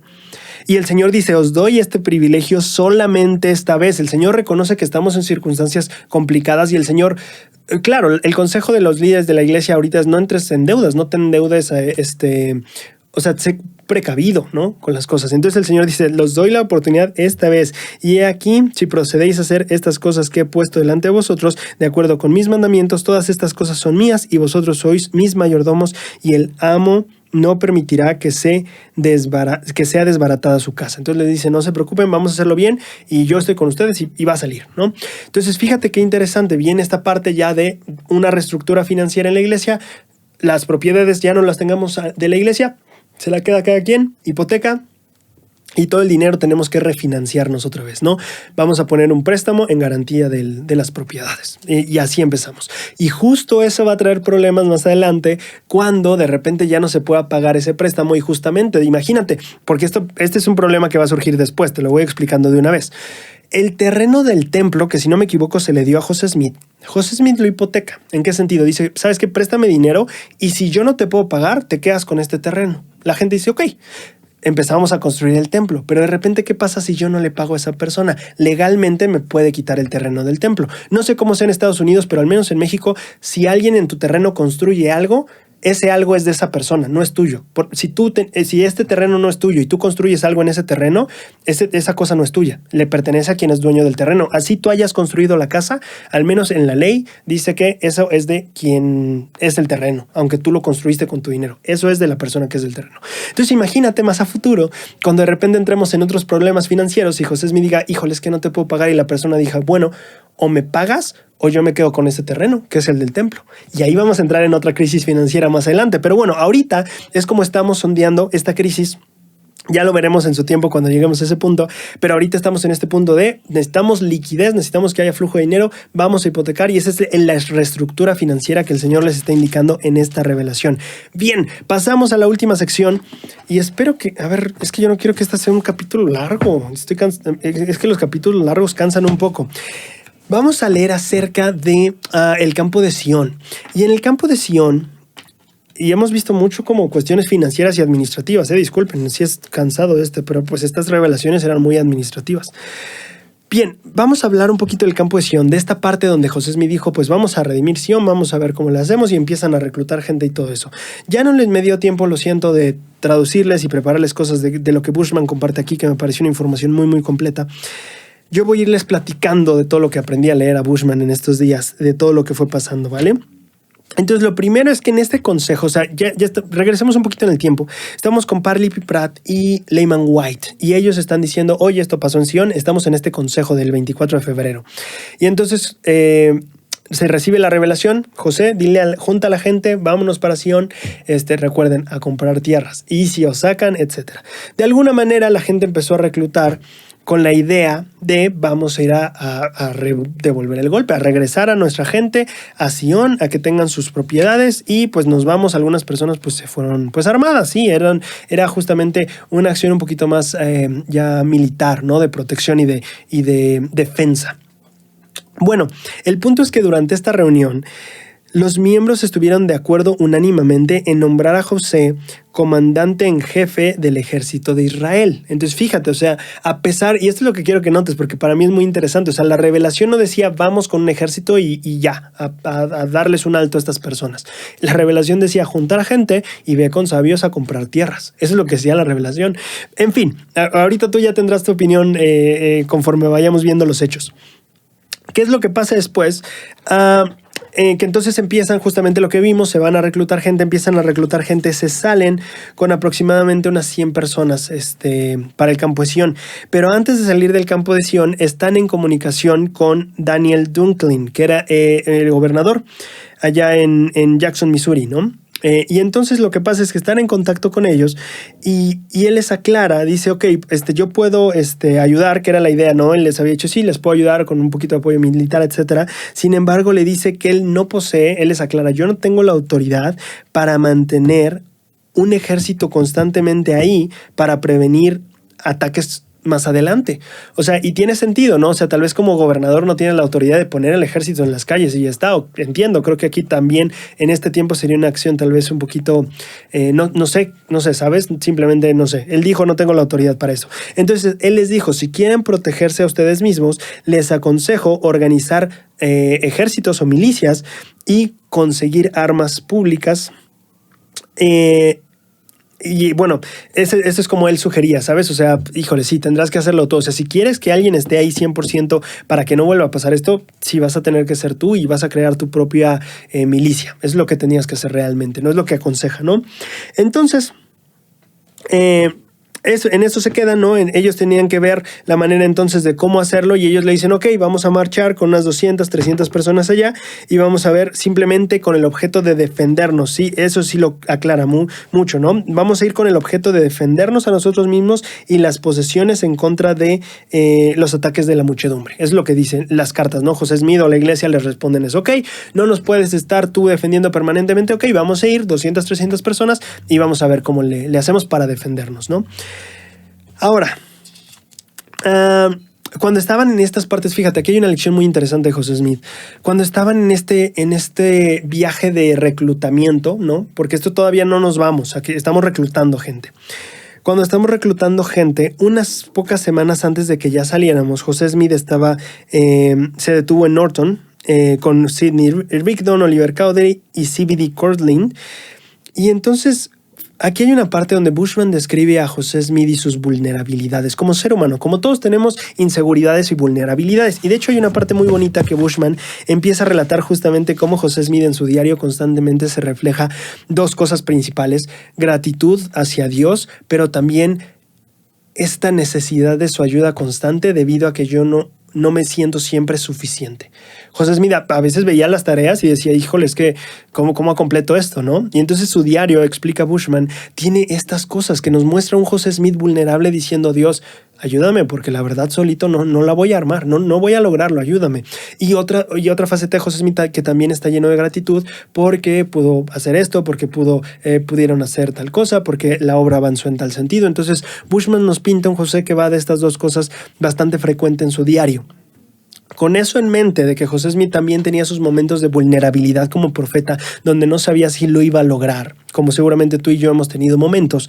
En este momento en el que estamos ya a unas semanas de irnos al campo de Sión y José Smith está viajando, reclutando gente, llega un momento en el que después de asentarse en este lugar, ellos hacen una oración y piden en esta oración fortaleza y sabiduría y entendimiento suficiente para que José Smith pueda guiar al pueblo del Señor. De alguna manera, José Smith llega al punto en que después de estas oraciones, él pide a los demás que pongan sus manos sobre su cabeza y confirmen todas las bendiciones necesarias para calificarlo a él para estar delante del Señor en este llamamiento tan alto. Entonces, esto se me hace muy lindo. Te voy a decir por qué. Porque tú y yo, cuando tenemos a veces algún desafío, alguna tribulación o una enfermedad, tenemos tal vez la costumbre de, oye, ¿me puedes dar una bendición del sacerdocio? Sin embargo, ¿habías pensado en un profeta pidiendo una bendición del sacerdocio? No sé, por a mí no me había cruzado la cabeza. No me imaginé jamás tal vez al presidente Nelson diciendo, Elder Holland, ¿puedes darme una bendición del sacerdocio? No sé, no me había cruzado la mente. Pero ahorita estudiando esto, se me hizo esta parte tan humana, tan real, tan me estoy esforzando, te estoy dando lo mejor que puedo. ¿Me puedes dar una bendición? Esto está siendo difícil para mí. Creo que hay veces en las que nosotros vamos a ir por una bendición cuando estamos en ese momento de angustia, de sufrimiento, de debilidad, donde queremos escuchar a Dios, donde queremos sentirlo, queremos saber de sus palabras, ¿sabes? Y estoy recordando justamente en ocasiones en las que he visto cómo esa bendición sana corazones y a veces nos cambia circunstancias, pero sí eleva, fortalece, nutre, empodera, si quieres decirlo así. Y me imagino a José Smith en este viaje sintiendo el rollo de ya vamos a salir, yo soy el comandante, estoy a cargo de toda esta expedición, híjole, las cosas se están complicando, no tenemos propiedades allá, nos las están quitando, las casas las están destruyendo, estamos perdiendo dinero, los santos están viviendo en casas de campaña por 3 meses y aquí en Kirtland estamos hasta el tope con las deudas y tenemos que estar hipotecando terrenos, incluso el terreno del templo. Y me imagino todas esas cargas solo encima de ese joven de 27, 28 años. Y en esa sinceridad y vulnerabilidad y sentimiento de no sé si soy suficiente, voltear a sus hermanos en el sacerdocio que lo veían como el profeta y decirles, ¿pueden darme una bendición del sacerdocio, por favor? Y se me hace un momento hermoso, un momento vulnerable, donde también vemos a José Smith diciendo, es que no sé si pueda, necesito esta bendición, por favor. Por favor, necesito esta ayuda extra. Y me encantó pensar en el sacerdocio, en las bendiciones del sacerdocio, el poder que tienen y cómo José Smith también conocía este poder, cómo también pide esta bendición de sus compañeros. Por favor, pongan sus manos sobre mí y denme una bendición. La necesito. Sumamente bello el momento. Es muy, muy padre. Y entonces estos hombres le dan la bendición. Después me parece que después se voltea la situación y también ellos piden bendiciones. Bueno, el chiste es que todos se regocijan en todo esto, esta parte de recibir esta fortaleza del Señor en esta bendición. Bien. Aquí Bushman menciona un crítico de la iglesia que al final ridiculiza un poquito, en periódicos ridiculiza la idea de José Smith de ir y pelear y bla, bla, etcétera. Nos vamos a saltar eso, no es tan importante. Ya cuando los miembros ya dicen, ok, ya vamos a partir, ya estamos yendo y todo eso, Bushman va a describirnos las experiencias, ¿no? O sea, digo, la gente en Missouri se llega a inquietar un poquito ya cuando se enteran, pero también es algo tarde porque aquí Bushman nos dice, para cuando los de Jackson, Missouri se enteran de que ahí viene el ejército, si quieres, o la compañía de miembros de la iglesia, ellos ya habían destruido 100 casas. Déjame, no te vayas. Sí. Más de 100 casas, dice Bushman. Entonces imagínate, estaban quemando las propiedades, o sea, era un destrozo fatal, ¿no? Y entonces, bueno, vamos a describir un poquito de lo que los hombres experimentaron a la hora de este viaje. Vamos a clavarnos un poquito en ese viaje. El viaje le dio la oportunidad a la gente de convivir como tal vez no había convivido antes. Por ejemplo, dice que la compañía constante era algo constante de la compañía, el tener una oración por la mañana y las oraciones en la tarde y también los servicios semanales. Entonces, imagínate este momento en el que como compañía estás orando en las mañanas, en las noches, ¿sabes? Estás en este viaje, imagínate que vas y tal vez algunos hermanos han tenido esta experiencia, los que tienen un templo lejos, diciendo, ¿sabes qué? Tenemos que irnos y hay, por ejemplo, yo tenía un compañero de Iquitos, de Perú, y ellos para ir al templo es una semana. Es una semana de viaje para ir al templo. Tienes que tomar lancha, tienes que tomar avión y luego un camión. O sea, es un buen de viaje. Entonces me imagino las experiencias que pueden tener los santos cuando tienen estos viajes donde pueden estar en compañía los unos de los otros, ¿sabes? Orar juntos en la mañana, orar juntos por la tarde, estar juntos en los servicios y verlo de una manera, no sé, cuando me ha tocado ir a conferencias de juventud y tienes que estar desde un sábado antes. El pasar ese sábado con la gente, el pasar el domingo con la gente, es súper padre. La verdad es una experiencia increíble. Y entonces ellos estaban teniendo esta experiencia entre líderes de la iglesia, entre el profeta, ¿sabes? O sea, definitivamente debió de haber sido algo padrísimo de experimentar. Si nos vamos avanzando un poquito a las cuestiones, Bushman nos advierte que el diario de José Smith que contenía los recuerdos de este viaje se perdió, así que lamentablemente no podemos tener de primera mano de José lo que él experimentó en ese momento. Sin embargo, sí podemos ver lo de otras personas y cómo fue que ellos lo vieron, ¿no? Por ejemplo, ellos notaron que José Smith estaba dispuesto a estar con ellos en los momentos difíciles. Una persona relató que cuando a la gente se le repartía pan agrio sí, agrio, creo que sería la palabra para traducirlo, y a José Smith le querían dar pan más dulce, José Smith se negaba y decía, dame el pan que le estás dando a todos ellos también. Entonces, ¿sabes? Estaba en otra faceta de ver cómo el profeta también estaba dispuesto a ir con los santos en sus dificultades. Algunos, como por ejemplo, Everse Kimball mencionó que incluso se vieron ángeles durante el campo de Sion. Otras personas hablaron de milagros y hay una ocasión en el que la compañía pasa, o sea, dentro de este viaje pasan por un lugar llamado Villa de Middlebury. Y dice que cuando hacen el conteo de las personas que estaban encargadas de hacer el conteo, regresan y dicen, somos 450. Y José Smith como, no, somos solo 170, no podemos ser 450. Pero dice, efectivamente, la gente que nos contó dice, pues no sé cómo, pero yo conté 450. Y entonces eso lo registra tanto George Albert Smith como también José Smith se lo dice en una carta a Emma. Y entonces es algo interesante, o sea, no, ya interpreta tú el milagro como quieras o lo que sea. Solo imagínate, vas con 170 hombres sabiendo que el ideal era llevar 500. El Señor te dijo, lleva 500 y tú vas solo con 170. Seguramente sientes un poquito de inseguridad, pero de repente en una de esas, las personas encargadas de contar a los hombres te dicen, no me preguntes, solo sé que somos 450 y que ese número salió. Ya verás tú cómo interpretar eso. Bien, otra de las cosas que pasa, mira, todo no fue color de rosas todo el tiempo el campo de Sion. José Smith en algún momento escribió que de no ser porque extrañaba a sus familias, dice, el estar con estos hermanos, estar en todo esto,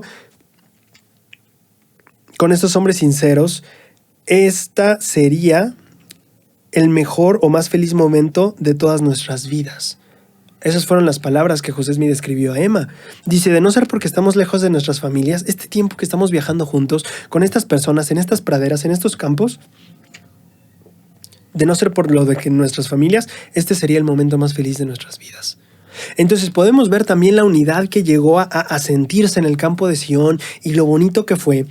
Pero también llegó a haber momentos que no fueron tan bonitos, ¿no? Tenemos, por ejemplo, ahí el caso de este hermano llamado Sylvester Smith. Y Sylvester Smith, Bushman dice que era una persona que naturalmente era, pues sí, ya era un poquito problemática, ¿no? Ya tenía ese historial. Y entonces habla de una vez en la que el hermano estaba, pues sí, generando algún por ahí disturbio en la compañía. Y justamente José Smith dijo, hey, nos van a venir desfortunas y cosas negativas y no estamos como, pues bien, como deberíamos estar.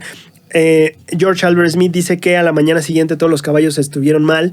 Con el transcurso del día, afortunadamente todos los caballos empezaron a estar mejor. Sin embargo, el caballo de este hermano que estaba echando el relajo el día anterior acabó muriéndose. También otras experiencias que fueron importantes para el campo de Sion, por ejemplo, fue este caso de Self, que ya lo he hablado, el año pasado lo hablamos cuando hablamos de Moroni, al final del libro de Mormón. Resulta que las personas están avanzando en el campo de Sion y encuentran 3 altares, lo que parece ser son 3 como apilaciones de piedras, pero la gente lo percibe, oye, esto podría ser un altar, les da mucha curiosidad, alrededor llegan a ver algunos huesos esparcidos y dicen, oye, pues ya, curiosos ya estamos, o sea, ya me piqué con este chisme, quiero saber qué es esto. Y entonces la gente se pone a excavar un poquito, excavan más o menos un pie y encuentran un esqueleto. Y este esqueleto estaba como atravesado por una flecha en su costilla y tenía me parece que es un fémur, el hueso de la pierna, estaba roto, ¿no? De acuerdo con el relato de algunas personas, José Smith dijo que las visiones del pasado empezaron a estar abiertas para su entendimiento por el Espíritu del Todopoderoso. Descubrí, dijo José Smith, que la persona de quien era el esqueleto fue antes, que estaba aquí enfrente a nosotros el esqueleto, era un lamanita blanco, o fue un lamanita blanco, un hombre alto y fuerte, era un hombre de Dios. Su nombre era Self, un hombre que peleó para el gran profeta Onandagus, está difícil ese nombre, Onandagus, quien era conocido del Cerro Cumora, del Mar del Este, hacia las montañas rocosas, ¿no? De acuerdo a José, dice Bushman, Self había tenido su fémur roto o su no es cierto, hip, es cadera rota, perdón. Debido a una roca que se había aventado con una onda durante la última gran batalla entre los lamanitas y los nefitas. Entonces, este es un proceso también interesante. Aquí George Albert Smith nos cuenta, o bueno, Bushman citando a George Albert Smith nos cuenta un poquito de cómo también el campamento de Sion fue un momento de instrucción para la gente, donde la gente se veía como alumnos de José. José Smith estaba para instruirlos y esto muestra un poquito de esa experiencia de tal vez alumno, maestro, profeta, miembro, ¿sabes? En lo que pues les cuenta, bueno, pues aquí está, encontraron este esqueleto. José Smith dice, tuve una visión y entendí que esta persona era un lamanita blanco, alguien que había peleado por este profeta y que era conocido del Cerro Cumora y que finalmente él se le rompe esta parte del cuerpo o este hueso cuando le avientan una piedra con una onda en esta gran última batalla entre nefitas y lamanitas, ¿no? Entonces, otras instrucciones, por ejemplo, que José Smith dio a la gente fue este caso de los animales, que ya lo hemos contado, ¿no? Que la gente encuentra dos serpientes, la quieren matar y José Smith les dice no. O sea, ¿cuándo se va a cumplir la profecía de que el león se puede acostar con el cordero y la serpiente puede jugar con el niño si nosotros seguimos teniendo esta voluntad aniquiladora hacia los animales? Tenemos que nosotros volvernos buenos hacia los animales y entonces después buscar que ellos se vuelvan a nosotros y se cumpla esta profecía de que podemos estar sin andarnos matando hombres a bestias, bestias a bestias, etcétera, ¿no? Eso pasa en ese aspecto. Ahora, otro conflicto que va a salir más adelante en la cuestión del campo de Sion, tal vez me la voy a saltar para que no tengamos tanto problema. Sí, me la voy a saltar, lo vemos la próxima semana. Bien, ya llegando a Kirtland, lo que vamos a tener aquí es que el gobernador les informa, en primera instancia les informa, ¿saben qué? Yo les dije que les iba a ayudar porque el gobernador dijo al inicio, no puedo tener un ejército ahí permanente en las calles, eso no va a ser funcional, no puedo hacer eso.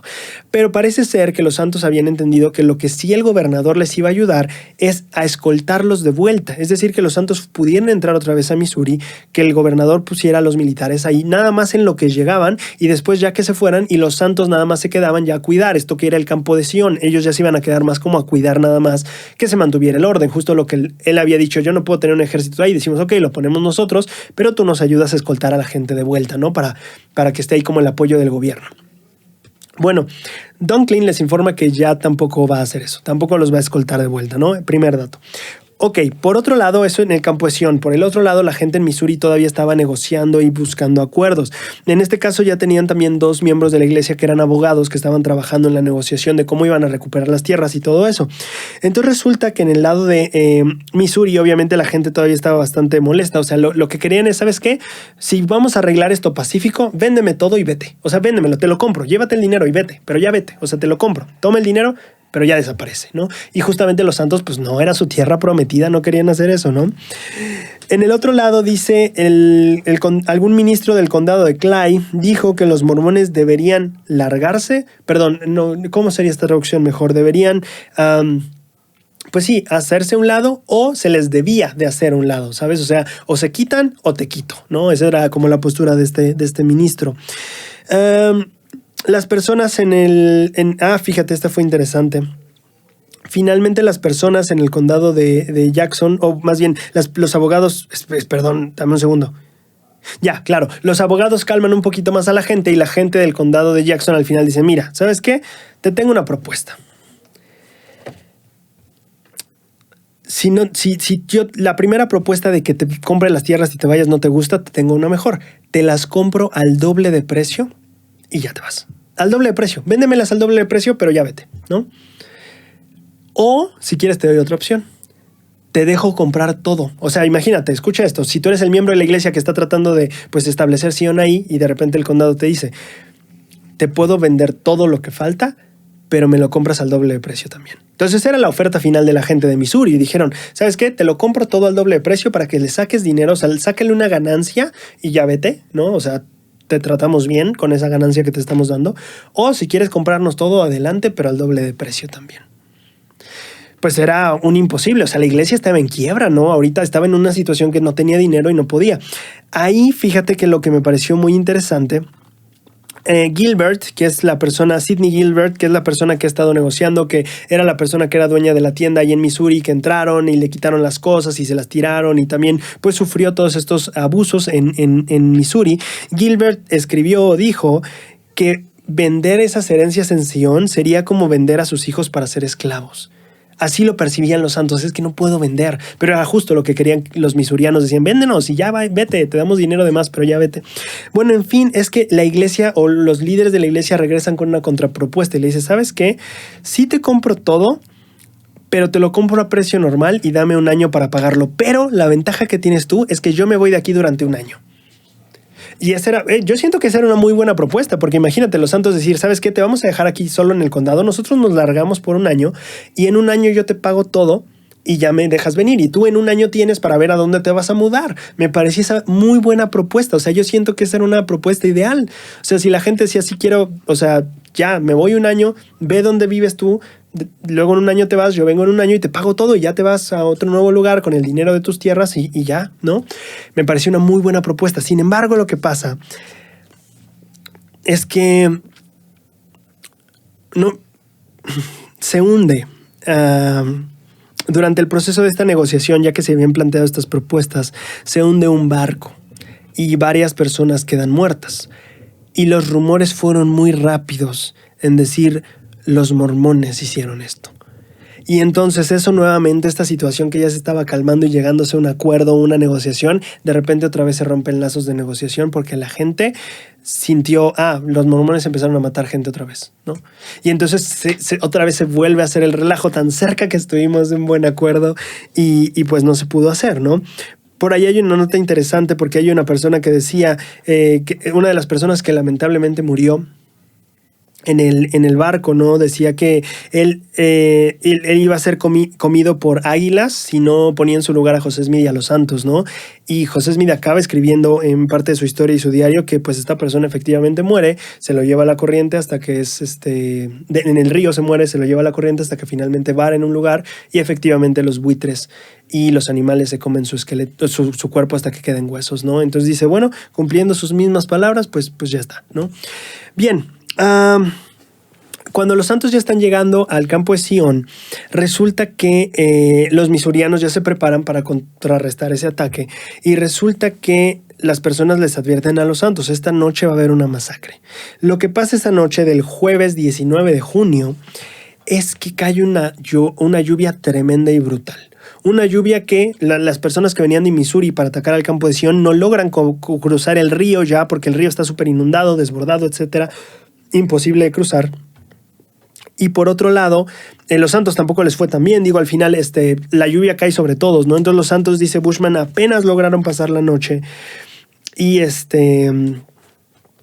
eso pasa, ¿no? Los santos también se quedan bastante agüitados, tienen que buscar, porque justamente cuando ya al día siguiente el río está inestable, no pueden cruzar y tampoco ellos pueden llegar a Missouri. O sea, los de Missouri no pueden ir a atacarlos, ¿no? Por la lluvia, pero también los santos no pueden llegar con los santos que les están esperando y ahí está como el rollo, no podían cruzar. Finalmente, lo que pasa después de esta tormenta, se juntan los hermanos del campo de Sion y dicen, oye, veníamos con el afán de hacer esto, etcétera, esto. O sea, el gobernador ya nos dijo que él no nos va a apoyar, que si lo vamos a hacer va a ser 100% solos. Y en parte eso José Smith escribe. No es nuestra intención. Y fíjate ahí cómo a veces creo que la gente no tenía claro cuál era el punto del campo de Sion. Dice, no es nuestra intención el cometer actos hostiles contra ningún hombre ni ningún grupo de hombres. No es nuestra intención el injuriar a ningún hombre ni su propiedad. Admitió José Smith que iban bien armados, claro, pero él dijo, lo hemos hecho así porque tenemos muy buena razón de ponernos a nosotros mismos en una actitud de defensa, considerando los abusos que ya se han sufrido. Claro, o sea, traemos armas, pero por si nos atacan. No traemos armas, o sea, no venimos armados para ir y atacar, decía José Smith, ¿no? Entonces, finalmente, aquí la iglesia trata de negociar otra vez un poquito más con los de Missouri, pero los de Missouri ya están cerrados justamente por esta parte de lo del barco, por estos ataques que ya habían presuntamente sucedido. Y entonces, finalmente, así se queda el rollo. Entonces, la cuestión se queda abierta. A ver, ya estamos aquí. que prosigue. O sea, el gobernador no nos va a ayudar, el gobernador ya nos dijo que ni a entrar nos va a ayudar. Las negociaciones otra vez cesaron, o sea que tampoco por ese lado podemos ir. ¿Se va a armar los balazos o qué? ¿No? Entonces están justo en esa situación y en esta incertidumbre cuando justamente llega Doctrina y Convenio 105. Entonces, Doctrina y Convenio 105 nos trae varias lecciones que ya no quiero alargar para que esto se acabe prontamente. Quería hacer un capítulo más corto, pero bien, vamos a acabar con un poquito de lecciones acerca de Doctrina y Convenios 105. Fíjense que hay una parte que me pareció muy, muy, muy interesante del manual, que habla un poquito sobre el por qué los santos no lograron o por qué estaban siendo expulsados de Missouri, por qué el Señor lo permitía. Pero fíjate, porque muchas veces leemos en las revelaciones, fue transgresión, ¿no? Etcétera. Y no sé, mira, yo veo a los santos de Missouri como nos ve a nosotros. O sea, tú y yo tenemos transgresiones y pecados de todos colores y tipos y formas, por seguro que sí. Pero yo creo genuinamente que tú y yo estamos esforzándonos por hacer lo mejor que podemos. Y veo a los santos de Missouri igual, como aquellos que estaban esforzándose por hacer lo mejor que pudieran. Sin embargo, sí hay algo aquí que llamó mi atención, que para mí sí resuelve mucho esta parte de por qué el Señor permitió que esto pasara. Estoy sacándole el manual de instituto. En la página 241 hay una cita de Lorenzo Snow, que llegó a ser profeta después. Él dice, los santos que estaban en el condado de Jackson y otras localidades rehusaron acatar la orden de consagración y, en consecuencia, se permitió que fuesen expulsados de sus heredades. Fíjate que eso es muy interesante, porque esas sí sí, o sea, yo no pienso como, es que, ¿sabes qué? No seguían los mandamientos de Dios en cuanto, no sé, la ley de castidad o en esto. O sea, yo no siento que haya ido por ahí. Esto me da una muy buena respuesta y perspectiva a mí, porque eso sí es cierto. Acuérdate que hubo 100 santos que dijeron, pues nos vamos sin hacerlo de la heredad. Ahora, si consideras esto de la heredad, ¿cuál era el propósito de la ley de consagración y mayordomía? ¿No era vivir en una Sión donde no hubiera pobres? ¿No era la parte de consagrar tus bienes una parte fundamental de dar de lo tuyo para los pobres? Y si ya vimos que para el Señor era súper importante, en la revelación anterior el Señor nos dijo, si no repartes a los pobres y a los necesitados desde el infierno vas a tú llorar con los malvados. Podría tener muchísimo sentido el por qué esto de la consagración. Lorenzo Snow nos está diciendo que era el motivo por el que estaban siendo expulsados. No porque no guardaran el día de reposo, no porque no cuidaran sus cuerpos, no. Porque no estaban atendiendo esta responsabilidad tan importante que era atender a los necesitados a través de los canales que el Señor había designado, que era la ley de consagración. 100 miembros de la iglesia se mudan y se establecen allá y compran sus terrenos y se pasan por la borda, o no sé cómo llamarlo. Les vale la ley de consagración y lo hacen a su manera y como quieren. Y tiene mucho sentido que Lorenzo Snow diga que ese es el propósito, el por qué, cuando ya vimos cuán importante era para el Señor cuidar a los pobres y a los necesitados. Se me hace brutal esta declaración. No podían retornar en tanto no estuvieran mejor preparados para obedecer la ley de Dios. Se les enseñaran mejores sus deberes y aprendieran por experiencia la necesidad de la obediencia. Creo que no tenemos derecho a pensar que vamos a tener... Fíjate qué interesante esto. Creo que no tenemos derecho a pensar que vamos a tener el privilegio de regresar para establecer una estaca central en Sión mientras no hayamos mostrado obediencia a la ley de consagración. Una cosa es cierta, no se nos permitirá entrar en un territorio del cual fuimos expulsados mientras nuestros corazones no estén preparados para honrar esta ley y nos santifiquemos poniendo en práctica la verdad. Se me hace brutal esta declaración y creo que tiene una lección muy, muy profunda esto. Porque hasta ahorita no hay una estaca central en Missouri, no hay un templo central en Missouri, no hay un pueblo de Dios literal como ciudad estableciéndose en Missouri, ¿no? En Jackson. Y entonces hasta cierto punto una de nuestras reflexiones que va a venir más adelante va a ser, oye, pero pues al final Sion no fue redimida. Al final el campo de Sion fue y no pasó nada y todo se quedó igual. Y el elder Lorenzo Snow nos dice es que todavía no habían aprendido a vivir esta parte de la consagración, que tenía todo que ver con dar de lo suyo para que fuera equitativo todo y no hubiera pobres entre nosotros. Y entonces, para mí me explota la cabeza, porque justo si venimos de una revelación donde decía lo importante que era cuidar al pobre y al necesitado, y ahora nos damos cuenta que por no atender este programa con el cual se atendía al pobre y al necesitado, esa es la razón por la que Sion tenía que ser expulsada, o sea, el pueblo tenía que ser expulsado. O sea, imagínate qué tan importante es para el Señor esta parte de cuidar al pobre y al necesitado, si Lorenzo Snow nos está diciendo, esta es la razón por la que no podemos estar en Sion. Y no estaremos hasta que aprendamos a hacer esto. Qué impactante que el Señor esté dispuesto a decir, ¿sabes qué? Quiero establecer Sion y mi ciudad y esto, pero todavía no, porque no están listos. Y lo que no están listos todavía, dice el elder Lorenzo Snow, es en esto de la ley de consagración, que tiene que ver con cuidar de los pobres y los necesitados. Y me impactó. O sea, yo estoy impactado. O sea, y yo pongo la pregunta, o sea, tal vez no te voy a decir que esa es la decisión final y la razón final, pero yo sí te puedo decir que por lo menos este estudio me ha llevado a decir, oye, podría ser esta la razón por la que entonces, desde entonces y tal vez hasta ahora mismo, no podemos edificar la Sion como ciudad, etcétera. Y me llamó mucho la atención eso, principalmente cuando sabemos que el Señor se toma muy en serio el cuidado al pobre y al necesitado por la revelación que leímos anteriormente. Me pareció impactantísimo. Bien, para terminar, voy a solo tocar los temas del versículo 9, el versículo 2, solo quiero el versículo 2, escucha esto. El versículo 2 dice, he aquí os digo que si fuera por la transgresión de mi pueblo, en lo que a la iglesia respecta y no a los individuos, bien habría sido redimida ya. Entonces dice, a ver, de no haber sido por la transgresión, ya hubiera sido redimida. Pero fíjate el Señor, cómo nos ayuda a ser responsables y a ser unidos, porque dice, en lo que a la iglesia respecta y no a individuos. Porque seguramente cuando el Señor nos dice, no, por las transgresiones todavía no pueden entrar, seguramente que entre nosotros hubiéramos volteado y, híjole, ese hermano Rodríguez sabía. O híjole, los Pérez, ellos son, sí, por lo que han estado haciendo. Pero fíjate, el Señor nos dice, a ver, espérate, no es cuestión de individuos. No te pongas a señalar individuos. Le estoy hablando a la iglesia. Son un equipo, son una congregación. Deben de estar unidos. Y me encanta que el Señor nos dé esa lección en medio de esta tribulación, que seguramente cuando el Señor dice por la transgresión, por seguro, bueno, no por seguro, pero tal vez el instinto y el hombre natural hubiera sido ¿quién fue? Porque fue durísimo, ¿eh? ¿Quién fue? Parcharlo de aquí, que el Señor nos deje entrar. Pero el Señor dice, no se trata de individuos, se trata de iglesia. Y ese mismo punto lo reafirma en el versículo 7 y 8.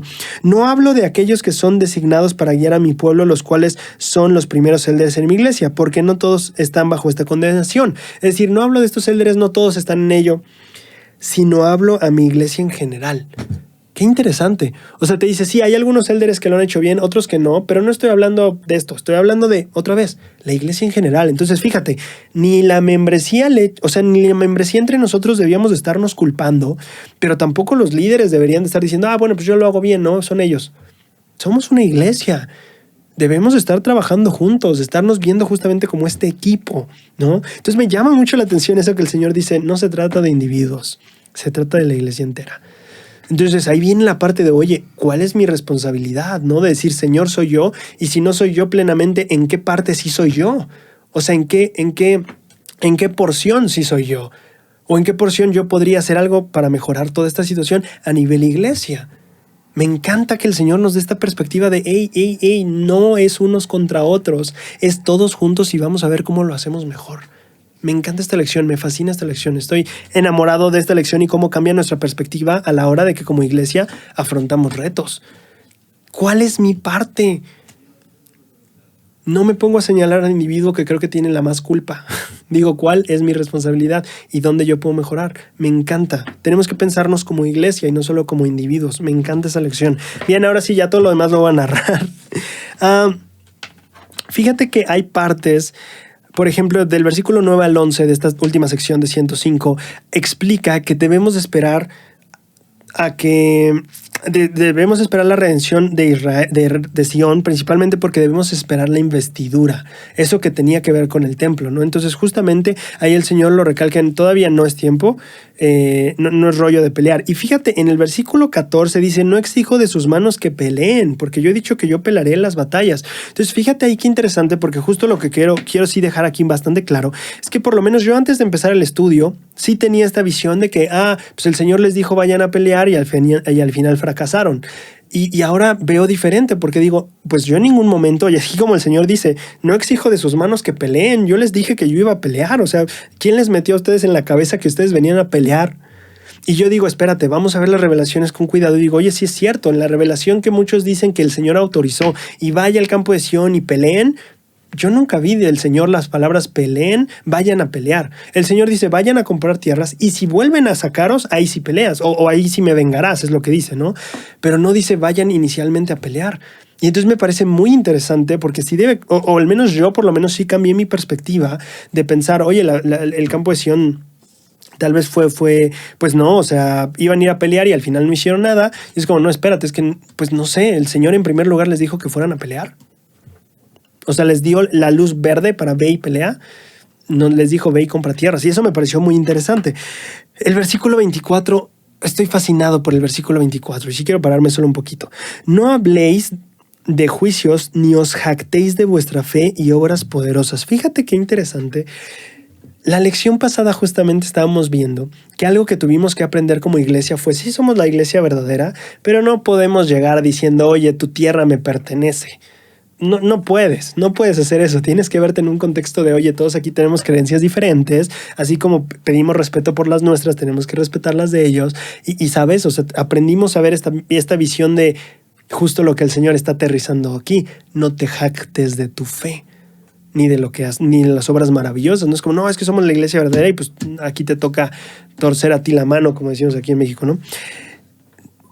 No va así. No te jactes de tu fe. Está súper padre, o sea, sé valiente en tu fe, esfuérzate y sé diligente en tu fe, sé valiente en tu fe, pero no te jactes de tu fe. Fíjate qué interesante lección cuando venimos de este aprendizaje, el Señor parece que se los aterriza más claro. Oye, no te jactes, o sea, yo sí te he dicho que es tu tierra de heredad, pero oye, con calma son las cosas, no puedes llegar así con la gente. No sé, a mí me impacta el que venga este versículo así con tanta claridad.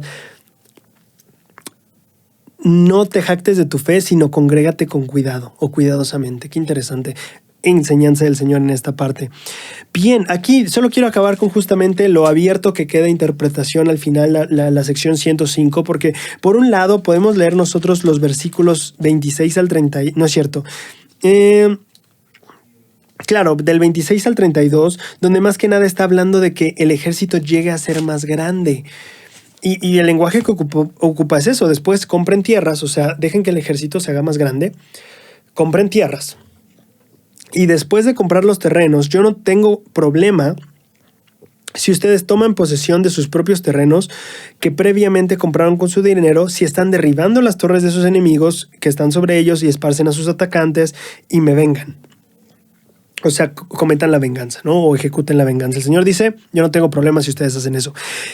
Y entonces al final, el versículo 31 dice, pero primero hágase mi ejército muy numeroso y santifíquese delante de mí para que llegue a resplandecer como el sol, a ser claro como la luna y sean sus pendones imponentes a los ojos de todas las naciones, para que los reinos de este mundo se vean constreñidos a reconocer que el reino de Sion es de hecho el reino de nuestro Dios y Cristo. Sujetémonos pues a sus leyes. Entonces fíjate qué interesante, porque aquí sí, o al menos para mí sí me suena bastante militar el asunto, en el sentido de, oye, crece mi ejército, que sea grandote y que la gente se vea constreñida, a reconocer que este es Sion.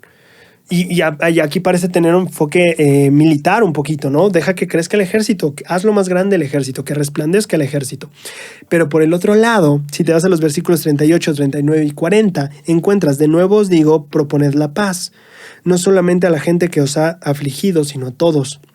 E izad el estandarte de paz y proclamad la paz hasta los extremos de la tierra. Proponed la paz a los que os han afligido, conforme la voz del Espíritu que esté en vosotros, y todas las cosas obrarán juntamente para su o vuestro bienestar. Entonces, fíjate qué interesante cómo queda todavía bastante abierto todo esto, porque por lo menos a mí yo me quedo con la pregunta, ¿no? Ok, a ver, entonces pedimos, o sea, proclamamos paz, pero al mismo tiempo hacemos un ejército más grande, pero, o sea, ¿cuál al final cómo quedo yo? O pido paz mientras yo me hago un ejército más grande y ya después ahora sí vemos otra cosa, ¿sabes? O sea, queda bastante abierto todavía esta parte de cómo iba a proceder, justamente lo que acabamos de ver, o sea, creo que el campo de Sion no tenía claro a qué el Señor lo estaba llamando. El Señor dijo, ve José Smith y compra tierras. Si se ponen duras esas personas y te sacan otra vez, mi venganza será, ¿no? Y aquí siento que se queda todavía abierto. El Señor no les ha dicho vayan a pelear. El Señor solo les dijo haz un ejército más grande.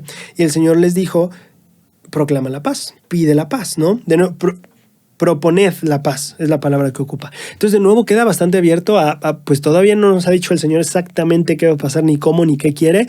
Pero bueno, por lo menos estas dos cosas ya sé.